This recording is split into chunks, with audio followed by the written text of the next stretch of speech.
Hello everyone. Today we will discuss about PCR. PCR is a topic of biotechnology. PCR. PCR का full form है बेटा polymerase chain reaction. Polymerase chain reaction. इस topic में अपन जो DNA होता है उसका एम्प्लीफिकेशन पढ़ने वाले हैं, उसका रेप्लिकेशन पढ़ने वाले हैं. किस तरीके से स्टार्ट करते हैं समझ आएगा आपको. First of all PCR is also called thermal cycle. PCR is also called thermal cycle because this process is based on temperature. PCR को थर्मल साइकिल भी कहा जाता है बिकॉज ये प्रोसेस टेम्परेचर पे बेस्ड होती है. टेम्परेचर जैसा रखेंगे अपन उस हिसाब से ये प्रोसेस होगी. टेम्परेचर बढ़ाएंगे, टेम्परेचर कम करेंगे तो ये प्रोसेस रुक भी सकती है. ये हो गया first point. Second point PCR is in vitro process. PCR एक इन विट्रो प्रोसेस है. इन विट्रो प्रोसेस का मतलब है PCR कभी भी बॉडी के अंदर नहीं होती है. PCR लैब में बॉडी के बाहर होती है, तो इसीलिए इसे इन विट्रो प्रोसेस कहा जाता है. थर्ड पॉइंट PCR प्रोसेस या PCR technique was discovered by. PCR technique की सबसे पहले डिस्कवरी करी थी कैरी म्यूलस ने. PCR की सबसे पहले डिस्कवरी करी थी कैरी म्यूलस ने, याद रखें. और इसकी डिस्कवरी के लिए इन्हें नोबेल प्राइज भी दिया गया था. इनकी डिस्कवरी के लिए इन्हें नोबेल प्राइज भी दिया गया था 1995 में इन्हें नोबेल प्राइज भी दिया गया था PCR की डिस्कवरी के लिए. अब मैं आपको बताता हूँ PCR की डेफिनेशन कि PCR एक्चुअल में होता क्या है. PCR से अपन क्या कर सकते हैं, PCR है क्या, इसकी डेफिनेशन बता दो. सो PCR is a technique. PCR is a technique in which amplification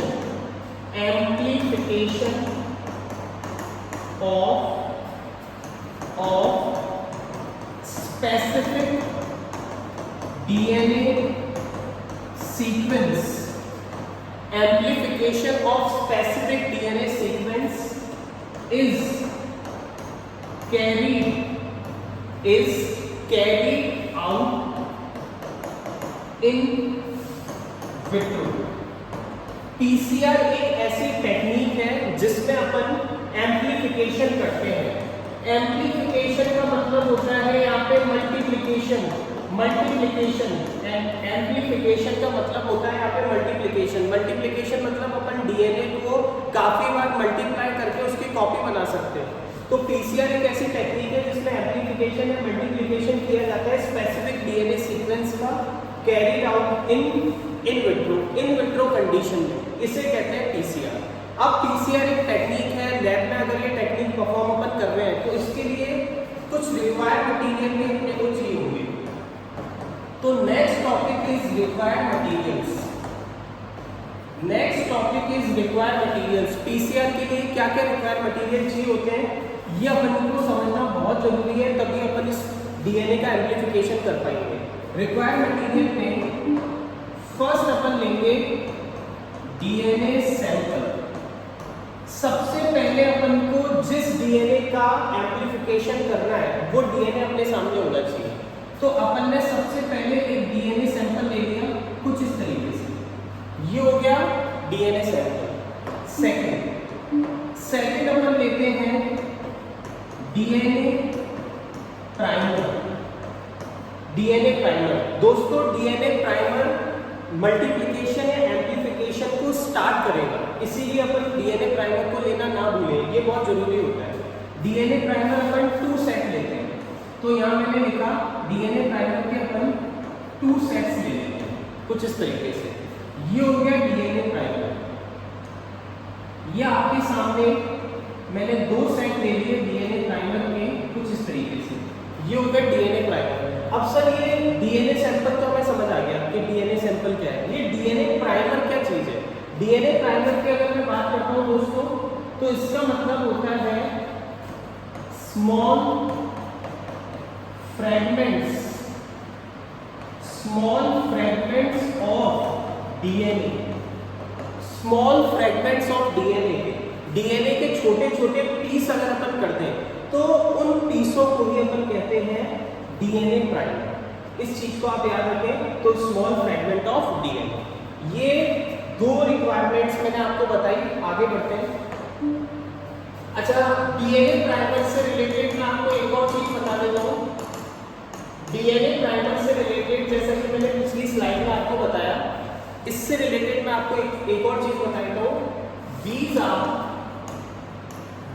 are oligonucleotides that complementary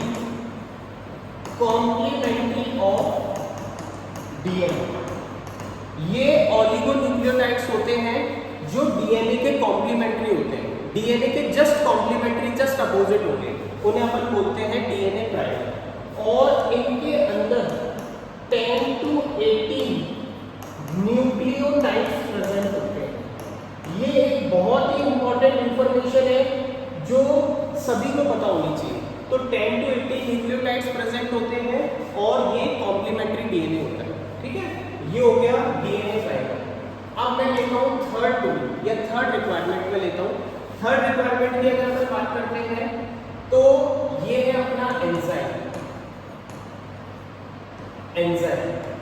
यहाँ पे एंजाइम जो अपन लेंगे उसमें फर्स्ट एंजाइम का नेम है Taq DNA polymerase. Taq DNA polymerase enzyme. यहाँ पे एंजाइम लेना भी बहुत इंपॉर्टेंट है। क्यों जरूरी है मैं आपको बता दूंगा। सबसे पहले अपन ने एंजाइम लिया, ये अपना थर्ड रिक्वायरमेंट है जिसका नेम है Taq DNA polymerase enzyme. Sir DNA polymerase enzyme तो सुनाइए, टेक क्या होता है? तो टेक का मतलब है this enzyme is isolate by Thermus aquaticus bacteria. ये एंजाइम थर्मस एक्वाटिकस बैक्टीरिया, एक बैक्टीरिया है थर्मस एक्वाटिकस, उससे आइसोलेट किया गया। अब इसमें देखो थर्मस में टी आ रहा है सबसे पहले, ये हो गया यहाँ पे टी। उसके बाद थर्मस एक्स जेनेरा का टी ले लिया और उसके बाद एक्यू स्पीशीज यानी एक्वाटिकस स्पीशीज का एक्यू, तो ये बना एक्यू, तो ये बना टेक डीएनए पॉलीमरेज एंजाइम। याद रखें इस चीज को। ये एंजाइम एक थर्मो स्टेबल एंजाइम होता है। ये एंजाइम एक थर्मोस्टेबल एंजाइम होता है। इसका मतलब है कि पर्टिकुलर टेम्परेचर पे ही वर्क करेगा। सेकेंड एंजाइम अगर अपन लेते हैं तो उसका नेम है वेंट पॉलीमरेज एंजाइम। ये भी एक एंजाइम है जो पीसीआर में यूज किया जाता है। वेंट पॉलीमरेज एंजाइम, एनसीईआरटी में केवल एक ही नाम दिया हुआ है टेक डीएनए पॉलीमरेज एंजाइम, लेकिन वेंट पॉलीमरेज एंजाइम भी यूज किया जाता है। इस चीज को आप याद रखें। ये हो गए अपने 3 टूल्स, इस 3 रिक्वायरमेंट्स। इसके अलावा ये हो गए अपने 3 रिक्वायरमेंट्स। इसके अलावा फोर्थ जो अपन लेते हैं उसका नेम है न्यूक्लियोटाइड्स, क्योंकि अगर अपने को नए डीएनए को बनाना है तो आपको न्यूक्लियोटाइड्स की जरूरत पड़ेगी। तो ये हो गए न्यूक्लियोटाइड्स। न्यूक्लियोटाइड्स के साथ साथ अपन लेते हैं मैग्नीशियम आयंस।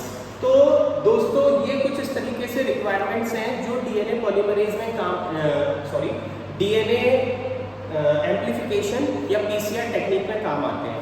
क्या क्या लिया अपन ने, एक बार मैं आपको वापस बताता हूँ। देखो सबसे पहले अपन ने लिया था डीएनए सैंपल, ये ले लिया सबसे पहले अपन ने डीएनए सैंपल। मैं यहाँ पे लिख देता हूँ डीएनए सैंपल सेकंड अपन ने लिया था डीएनए प्राइमर, और डीएनए प्राइमर के अपन ने इस तरीके से 2 सेट लिए थे, तो ये हो गया डीएनए प्राइमर। ठीक है। थर्ड अपन ने लिया था डीएनए पॉलीमरेज एंजाइम। ये सपोज करो डीएनए पॉलीमरेज एंजाइम हो गया, जिसको अपन ने बोला था टेक डीएनए पॉलीमरेज एंजाइम। ये हो गया टेक डीएनए पॉलीमरेज एंजाइम। और फोर्थ अपन ने लिए न्यूक्लियोटाइड्स ए टी जी सी। ये आपको बताइए, ये होते हैं न्यूक्लियोटाइड्स, तो ये अपन ने ले लिए न्यूक्लियोटाइड्स। Is that clear? तो अपन ने इस तरीके से 4 टूल्स लिए। अब पीसीआर टेक्निक में इन 4 टूल्स का यूज कैसे करते हैं बताता हूं आपको। सबसे पहले इन चारों टूल्स को लेते हैं, सबसे पहले इन चारों टूल्स को लेंगे और चारों टूल्स को लेकर के एक टेस्ट ट्यूब में ट्रांसफर करेंगे इन्हें कुछ इस तरीके से। ये इन चारों टूल्स को एक टेस्ट ट्यूब में डालते हैं, और याद रहे इस टेस्ट ट्यूब में बफर सॉल्यूशन प्रेजेंट होता है। इस टेस्ट ट्यूब में बफर सॉल्यूशन प्रेजेंट होता है, तो बफर सॉल्यूशन वाली जो टेस्ट ट्यूब है, इन चारों को उसमें ट्रांसफर किया जाता है। उसके बाद इन चारों को एक दूसरी टेस्ट ट्यूब में ट्रांसफर करते हैं कुछ इस तरीके से।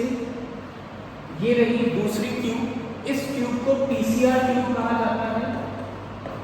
इस ट्यूब को अपन कहते हैं पीसीआर ट्यूब, क्योंकि पीसीआर एक छोटी सी मशीन होती है जिसमें ये ट्यूब को अपन एंटर कराते हैं, और एंटर कराने के बाद वो मशीन वर्क करती है। वर्क करने के बाद जो है यहाँ पे न्यूक्लियोटाइड्स फॉर्म होंगे, नए डीएनए फॉर्म होंगे, और ये सारे के सारे जो मटेरियल अपन ने लिए इन्हें पीसीआर ट्यूब में कुछ इस तरीके से ट्रांसफर करा दिया जाता है। ठीक है। अब इस पीसीआर ट्यूब को अपन डालते हैं मशीन के अंदर, पीसीआर मशीन के अंदर, जो मैं अगला नेक्स्ट स्टेप लेता हूँ। तो पीसीआर मशीन कुछ इस तरीके से अपन को दिखाई देती है। पीसीआर मशीन जो होती है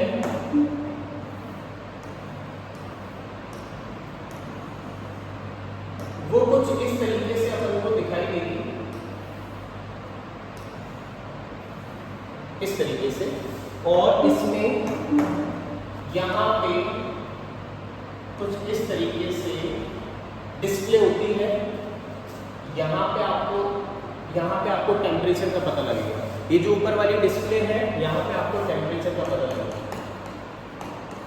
तो जो अपन ने टेस्ट पीसीआर ट्यूब में मटेरियल डाला था उसे ट्रांसफर करेंगे पीसीआर मशीन में। ये है पीसीआर मशीन, इसमें ट्रांसफर करते हैं। अब जो रिक्वायरमेंट्स अपन ने ली, जैसे उन्हें अपन ने पीसीआर मशीन में ट्रांसफर किया, तो इस मशीन में ऐसा क्या चीज होगी, तो सुनो, अब मैं आपको बताता हूँ इस मशीन में क्या चीज होने वाली है।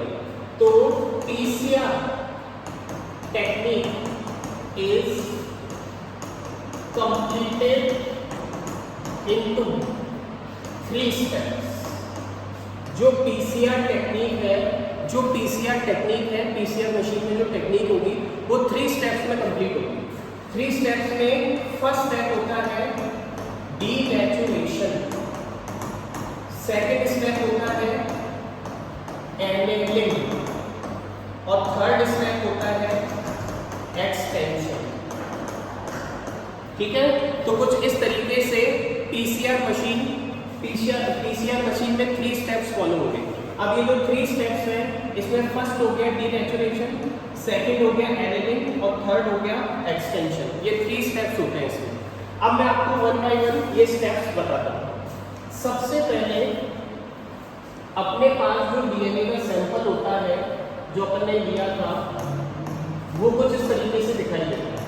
5' 3' 3' 5'। ये सबसे पहले अपन ने डीएनए का सैंपल ले लिया। ठीक है। अब ये जो डीएनए सैंपल अपन ने लिया है, इसका अपन करेंगे डीनेचुरेशन। तो अपना जो फर्स्ट स्टेप है डीनेचुरेशन, ये अपन फॉलो करेंगे यहाँ पे। डीनेचुरेशन, ये अपना फर्स्ट स्टेप है डीनेचुरेशन। अब देखो इस डीनेचुरेशन स्टेप में होगा क्या। इस स्टेप में अपन 95 डिग्री सेंटीग्रेड टेम्परेचर देंगे। और डीनेचुरेशन का मतलब होता है किसी भी बॉन्ड को ब्रेक करना, डीनेचुरेट करना। तो सबसे पहले अपन डीनेचुरेशन में 95 डिग्री सेंटीग्रेड टेम्परेचर देंगे, जिसपे क्या होगा, जो डीएनए के बीच में स्ट्रैंड के बीच में हाइड्रोजन बॉन्ड्स होंगे वो ब्रेक होंगे। तो हाइड्रोजन बॉन्ड्स इज ब्रेक। तो डीएनए के बीच में जो ये हाइड्रोजन बॉन्ड्स आपको दिखाई दे रहे हैं, ये हाइड्रोजन बॉन्ड्स ब्रेक होंगे 95 डिग्री सेंटीग्रेड टेम्परेचर पे। इस प्रोसेस को अपन ने बोला डीनेचुरेशन, जो इस मशीन के अंदर देखने को मिलेगा आपको। तो जैसे ही डीनेचुरेशन हो जाएगा तो दोनों स्ट्रैंड जो है डीएनए की, वो दोनों स्ट्रैंड एक दूसरे से सेपरेट हो जाएंगे, क्योंकि इनके बीच में जो बॉन्ड्स थे, इनके बीच में जो बॉन्ड्स थे ये ब्रेक हो चुके हैं। तो देखो आप फर्स्ट डायग्राम देखो, उसमें बॉन्ड के थ्रू डीएनए की दोनों स्ट्रैंड अटैच है, इसमें दोनों सेपरेट हो चुके हैं। ठीक है, 5 डैश 3 डैश 3 डैश 5 डैश, ये हो गया first step denaturation. Second step है अपना, सेकंड स्टेप होगा अपना एनेलिंग, ये हो गया सेकंड स्टेप। अब इस स्टेप में अपन क्या करेंगे, इस स्टेप में अपन ये जो दोनों स्ट्रैंड को अपन ने सेपरेट किया है, इनके बीच में अपन प्राइमर ऐड करेंगे, डीएनए प्राइमर। अब डीएनए प्राइमर ऐड करने के लिए मैं यहीं पे कर देता हूं, जिससे आपको समझ आ जाएगा। ये देखो, ये मैंने एक इस तरफ किया और एक इस तरफ किया, एक इस तरफ किया, एक इस तरफ किया। ये डीएनए प्राइमर ऐड किए अपन ने, जो किए अपन ने एनेलिंग वाले स्टेप में 55 degree centigrade temperature, 55 degree centigrade temperature पे अपन ने ये ऐड करें डीएनए प्राइमर, कुछ इस तरीके से। क्योंकि डीएनए प्राइमर अगर ऐड नहीं करेंगे तो जो डीएनए की अपन कॉपी बनाने वाले हैं वो नहीं बनेगी। ये होता है सेकंड स्टेप में, ये अपन ने डीएनए प्राइमर ऐड कर दिया। थर्ड स्टेप में, थर्ड स्टेप जो होगा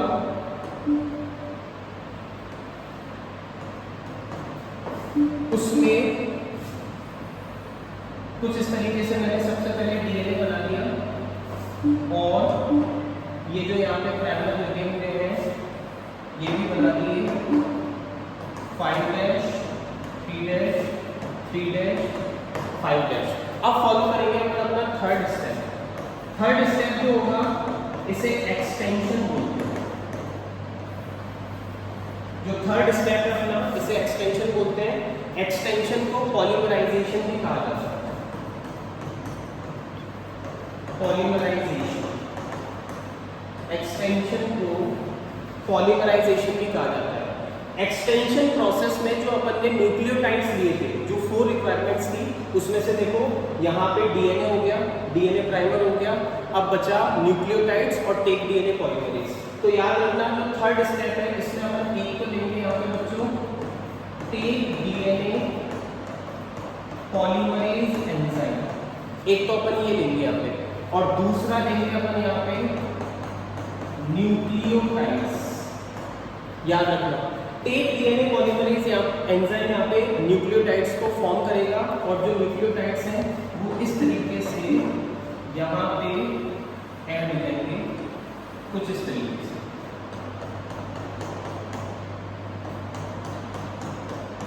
इस तरीके से तो अपनी एक न्यू स्ट्रैंड फॉर्म हो जाएगी, 5 डैश 3 डैश, इधर आ जाएगा 3 डैश और 5 डैश।